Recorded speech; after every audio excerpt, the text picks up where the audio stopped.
جمال الوجود بذكر الإله وتصفو الحياة بنور هدى.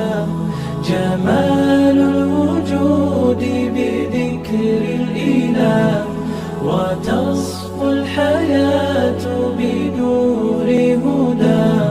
وتطلب نفس له طاعة ويبلغ سعد إلى منتهى.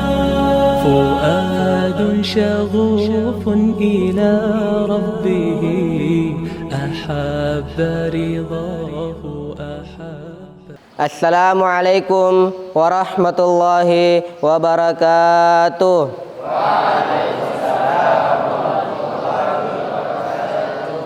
Alhamdulillahilladzi anzala as-sakinata fi qulubil mu'minin liyazdadu imanan ma'a imanihim.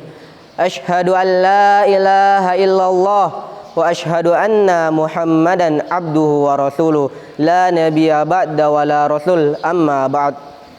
Pertama-tama, marilah kita panjatkan puja dan puji syukur atas kehadirat Allah Subhanahu wa taala. Karena dialah Allah yang telah memberikan kita begitu banyak nikmatnya. Di antara nikmatnya adalah nikmat kesehatan, nikmat kesempatan, dan terlebih dengan nikmat iman dan Islam. Salam dan serta salawat tak lupa pula kita junjungkan kepada Nabi besar kita. Dialah Nabiullah Nabi Muhammad sallallahu alaihi wasallam. Dialah Nabi yang diutus ke permukaan bumi ini hanyalah untuk mengeluarkan umatnya dari alam yang gelap gulita menuju alam yang terang menerang. Hadirin sekalian, rahimani wa rahimakumullah. Salat 5 waktu merupakan kewajiban kita dan merupakan jenis ibadah yang memiliki begitu banyak keutamaan. Ibadah salat memiliki kedudukan yang sangat agung dalam agama kita ini dan merupakan rukun Islam yang kedua setelah mengucapkan 2 kalimat syahadat. Bahkan Rasulullah Sallallahu Alaihi Wasallam menyebutkan bahwa salat merupakan tiangnya agama. Kita semua memahami bahwa suatu bangunan tidak akan pernah mampu berdiri kokoh tegak tanpa tiang. Bahkan bangunan tersebut akan roboh, hancur jika tiangnya lemah atau roboh. Begitu pula lah dengan agama kita ini. Agama kita ini akan senantiasa kokoh di permukaan bumi ini jika penganutnya senantiasa menjaga tiangnya, yaitu salat. Sebaliknya, agama kita ini akan roboh jika penganutnya tidak menjaga tiangnya yang merupakan salat. Oleh karena itu, siapapun yang menjaga salatnya, maka sejatinya dia telah menegakkan agamanya. Sebaliknya, siapapun yang tidak melaksanakan salatnya, maka sejatinya dia telah merobohkan agamanya. Rasulullah Shallallahu Alaihi Wasallam bersabda, pokok perkara adalah Islam, tiangnya adalah salat, dan puncak perkaranya adalah jihad. Hadis riwayat Tirmizi. Hadirin sekalian, rahimani wa rahimakumullah. Ibadah salat merupakan ibadah yang begitu agung. Mengapa? Karena ibadah salat inilah adalah amalan yang paling pertama kali yang akan dihisab di hari kemudian kelak. Bahkan penentu beruntungnya atau sengsaranya seseorang di hari kemudian. Maksudnya, jika salatnya baik, maka dia akan mendapatkan keberuntungan dan keselamatan. Sebaliknya, jika salatnya buruk, rusak, maka dia akan menjadi orang-orang yang merugi. Dia akan menjadi orang-orang yang menyesal. Rasulullah Shallallahu Alaihi Wasallam bersabda, sesungguhnya amalan hamba yang paling pertama kali yang akan dihisab di hari kiamat adalah salatnya. Apabila salatnya baik, maka dia akan mendapatkan keberuntungan dan keselamatan. Apabila salatnya buruk, maka dia akan menjadi orang-orang yang merugi dan menyesal. Hadis riwayat Abu Daud, Ahmad, Hakim, dan Baihaqi. Hadirin sekalian, rahimani wa rahimakumullah. Ibadah salat merupakan ibadah yang begitu mulia, merupakan ibadah yang begitu banyak keutamaannya, yang baik di dunia maupun juga di akhirat. Keutamaannya sangatlah banyak yang tidak sempat kami sebutkan pada kesempatan yang singkat ini. Tapi di antara keutamaannya adalah yang pertama, salat mencegah dari perbuatan keji dan kemungkaran. Di dalam Al-Quran, Allah Subhanahu wa Ta'ala berfirman, "Innas salata tanha 'anil fahsya'i wal munkar." Sesungguhnya salat itu mencegah dari perbuatan-perbuatan keji dan kemungkaran.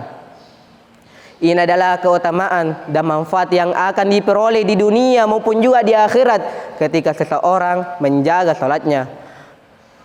Maksudnya, jika seseorang menjaga salatnya, maka orang tersebut akan dijaga oleh Allah dan dihindari dari perbuatan keji dan kemungkaran, sehingga di akhirat kelak Allah akan memberikan keselamatan baginya.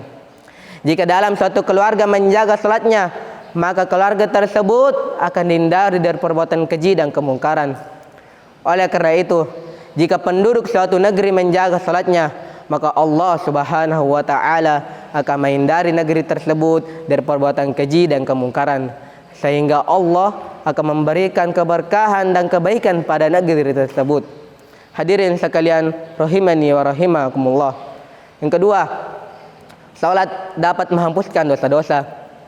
Dalam sebuah hadis diriwayatkan oleh sahabat Abu Hurairah radhiyallahu anhu, ia mengatakan, Rasulullah Shallallahu Alaihi Wasallam bersabda kepada para sahabatnya, "Bagaimanakah pendapatmu jika di depan pintu rumah kalian ada sungai, kemudian kalian mandi di sungai tersebut sehari 5 kali? Apakah masih ada kotoran yang menempel pada kulitnya?" Para sahabat menjawab, "Tidak ya Rasulullah, tidak ada kotoran yang menempel pada kulitnya." Kemudian beliau kembali bersabda, "Demikianlah perumpamaan solat 5 waktu. Allah akan menghapuskan dosa-dosa dengannya." Hadis riwayat muttafaqun alaih. Hadirin sekalian rahimani wa rahimakumullah. Yang ketiga, salat merupakan amalan yang dicintai oleh Allah Subhanahu wa Ta'ala. Dari Abdullah bin Mas'ud, ia bertanya kepada Rasulullah sallallahu alaihi wasallam, "Ayyul amal ahabbu ila Allah?" Qala, "As-salatu ala waqtiha." Amalan apa yang paling dicintai oleh Allah? Beliau menjawabnya, salat pada waktunya. Kita semua pasti ingin dicintai oleh Allah Subhanahu wa Ta'ala. Kita semua pasti ingin diridhoi oleh Allah Subhanahu wa Ta'ala. Mengapa? Karena jika Allah senang pada kita, cinta kepada seorang hamba, maka Allah akan membahagiakan hambanya tersebut. Kebutuhan-kebutuhannya akan diberikan oleh Allah yang Maha Kaya. Urusan-urusannya akan dimudahkan oleh Allah yang Maha Kuasa atas segala sesuatu, dan keburukan akan dijauhkan darinya baik di dunia maupun juga di akhirat. Kita saja di dunia ini, ketika ada seseorang yang memiliki kekayaan, kedudukan, senang kepada kita, tentu orang tersebut akan berusaha membahagiakan kita. Kebutuhan-kebutuhan kita akan dipenuhi olehnya, urusan-urusan kita akan dimudahkan olehnya. Mengapa? Karena orang tersebut senang kepada kita. Lalu bagaimana jika Allah yang Maha Kaya, pencipta kita, pemilik langit dan bumi beserta isinya, cinta dan ridho kepada kita? Tentu jamaah sekalian, kebaikan, keberkahan, keselamatan akan diberikan kepada kita, bukan hanya di dunia tapi juga di akhirat kelak insyaallah. Hadirin sekalian rahimani wa rahimakumullah. Dan betapa besarnya kedudukan salat ini, karena bagaimanapun kondisi seseorang, ibadah salat tetaplah harus dilaksanakan, tetaplah harus dilakukan. Jika dia dalam keadaan sakit dan tidak mampu melakukannya dengan cara berdiri, maka dapat dilakukan dengan cara duduk. Namun jika dia juga tidak dapat melakukannya dengan cara duduk, maka dapat dilakukan dengan berbaring. Bahkan dengan menggunakan isyarat sekalipun, ibadah salat tetaplah harus dilaksanakan. Begitu pula dalam suatu kondisi pada wilayah tertentu, baik dalam keadaan mencekam, bahkan dalam kondisi peperangan sekalipun, ibadah salat tetaplah harus ditegakkan, yang biasa kita sebut as-salatu khauf. Hadirin sekalian rahimani wa rahimakumullah.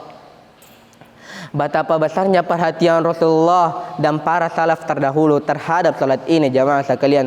Begitu pula perhatiannya pada salat berjamaah yang di masjid. Disebutkan bahwa Imam Sa'id bin Musayyab dari kalangan tabi'in yang merupakan yang memiliki ilmu terluas dari kalangan mereka, selama 40 tahun tidaklah dikumandangkan azan salat kecuali Imam Sa'id bin Musayyab telah berada di masjid menanti salat berjamaah. Begitu pula dengan Imam Ibrahim. Ketika Imam Ibrahim ini sedang melakukan pekerjaan, kemudian beliau telah mengangkat palunya, lalu terdengarlah suara azan dikumandangkan, maka beliau menunda pukulannya tersebut dan bersegera menuju ke masjid untuk melaksanakan sholat berjamaah. Sampai-sampai wasiat Rasulullah Sallallahu Alaihi Wasallam adalah wasiat untuk menjaga sholat. Ummu Salamah radhiyallahu anha mengatakan, di antara wasiat terakhir Rasulullah, as-salah wa ma malakat aymanukum. Jagalah salat dan budak-budak kalian. Hadis riwayat Bukhari dan Muslim. Hadirin sekalian rahimani wa rahimakumullah. Semoga Allah menjadikan kita, keluarga dan masyarakat kita menjadi orang-orang yang senantiasa menjaga salatnya, sehingga Allah memberikan keberkahan dan kebaikan di hari kemudian kelak. Dan marilah kita berdoa, semoga Allah tidak menjadikan kita sebagai orang-orang yang melalaikan salat, karena di antara seseorang disiksa di dalam neraka adalah orang-orang yang lalai terhadap ibadah salat ini. Di dalam Al-Quran, tatkala para penduduk neraka ditanya penyebab perihal mereka dimasukkan ke dalam neraka, ma salakakum fi saqar, apa yang menyebabkan kamu masuk ke dalam neraka Saqar? Salah satu jawabannya adalah qalu lam naku minal musallin, dahulu kami tidak mendirikan salat wajib di kehidupan dunia. Quran surat Mudaththir ayat 42 sampai 43. Hadirin sekalian rahimani wa rahimakumullah. Cukup sekian ceramah yang sempat saya bawakan. Kurang dan lebihnya mohon dimaafkan. Jika ada salahnya, itu datangnya dari saya pribadi dan syaitan laknatullah alaih. Dan jika ada benarnya, itu datangnya dari Allah yang maha benar. Subhanakallahumma bihamdik, asyhadu an la ilaha illa anta, astaghfiruka wa atubu ilaik. Assalamualaikum warahmatullahi wabarakatuh.